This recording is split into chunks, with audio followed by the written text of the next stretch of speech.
खामोशी की दास्तान। भारत के महानतम प्रवासी की वापसी के पहले वर्ष की खामोशी की महागाथा।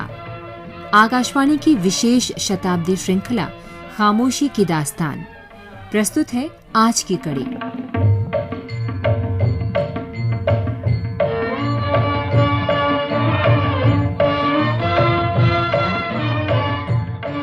दूदा भाई साधारण आदमी थे, लेकिन उनकी उपस्थिति का असर असाधारण था।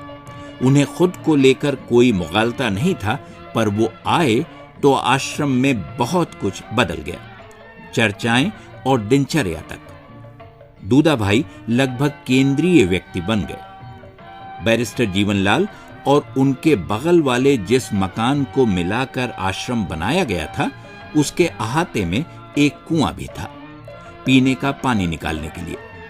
मकान किराए पर लेते समय तय हुआ था कि कुएं से पानी लेने में बंगले के मालिक का भी हिस्सा होगा। दोनों अपनी जरूरत के मुताबिक उसका इस्तेमाल करेंगे।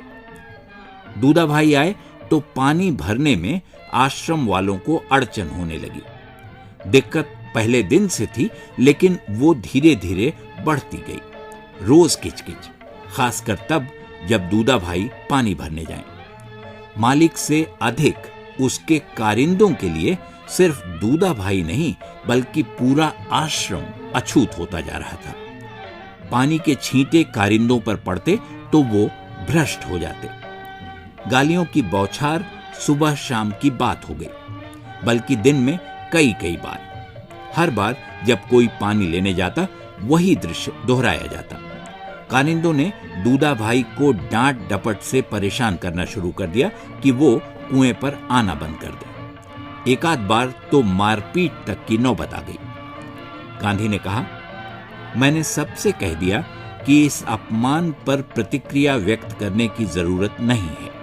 चुपचाप गालियां सहते जाओ और पानी भरते रहो। सारे भड़कावे के बावजूद आश्रम से कोई प्रतिक्रिया नहीं हुई तो गालियां बंद हो गईं। शायद कारिंदे शर्मिंदा थे, लेकिन इसका असर दूसरी जगह हुआ। पैसों की मदद बंद हो गई। यह आश्रम के लिए वाकई कठिन समय था। उस वक्त एक और समस्या गुजरात के कई क्षेत्रों में फैल रही थी, अकाल जैसी स्थिति। दुर्भिक्ष से निपटने के लिए सरकार की ओर से कदम उठाए जा रहे थे। एक बैठक में, जिसकी अध्यक्षता अहमदाबाद के कलेक्टर ने की, गांधी मौजूद थे। प्रस्ताव पारित हुए, पर समाधान अभी दूर था।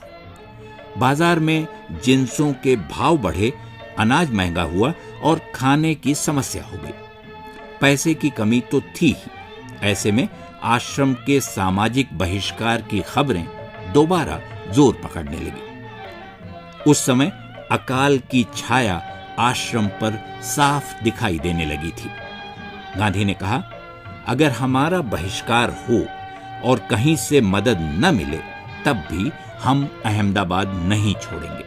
अंतेजों की बस्ती में जाकर रहेंगे, उनके साथ मजदूरी करेंगे निर्वाह के लिए। खामोशी की दास्तान। भारत के महानतम प्रवासी की वापसी के पहले वर्ष की खामोशी की महागाथा। ये थी आकाशवाणी की इस विशेष शताब्दी श्रृंखला की आज की कड़ी। शोध, आलेख और वाचन स्वर मधुकर उपाध्याय। प्रस्तुति मनोज मायंकर।